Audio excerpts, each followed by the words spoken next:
সম্মানিত মুসল্লিগণ, আজ আমি আপনাদের সামনে এমন একটি বিষয়ের কথা বলবো যে বিষয় থেকে কেউ পালাতে পারেনি, কেউ পারবেও না। আর সেই সত্যের নাম হলো মৃত্যু।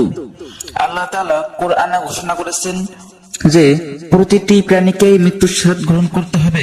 কুল্লু নাফসিন যায়িকাতুল মাউত সুম্মা ইলাইনা তুরজাউন।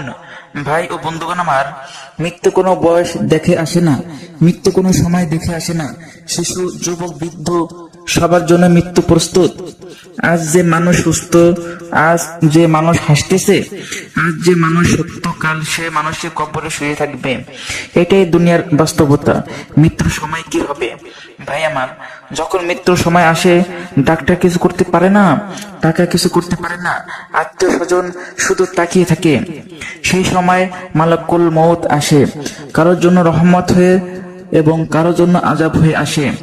মুমিনের রূহ তো বের হয় পানের ফোঁটার মতো সহজে, আর কাফিরের রূহ বের হয় ভেজা উলের ভেতর থেকে কাটা টেনে বের করার মতো। কবর প্রথম আখিরাতের ঘর। আমাদের আসল ঠিকানা কবর। ভাই ও বন্ধুগণ আমার, কবর হলো আখিরাতের প্রথম ঘর।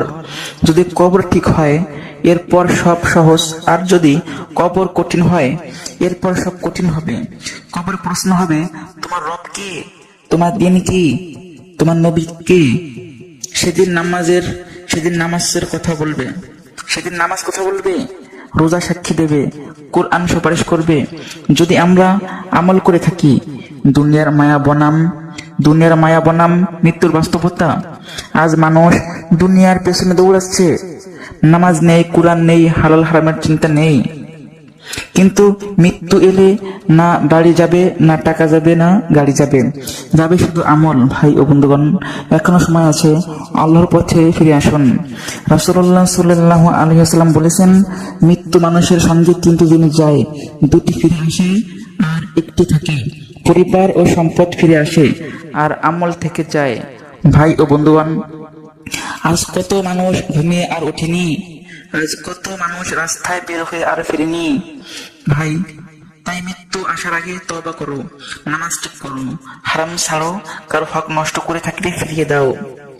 মৃত্যু নিশ্চিত, দুনিয়া ক্ষণস্থায়ী, আমলই আসল সম্পদ। আজকের কাজ কালকে থাকবে না।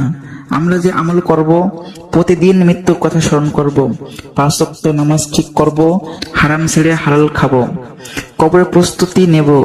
আজই তওবা করো ভাই, কাল নয়।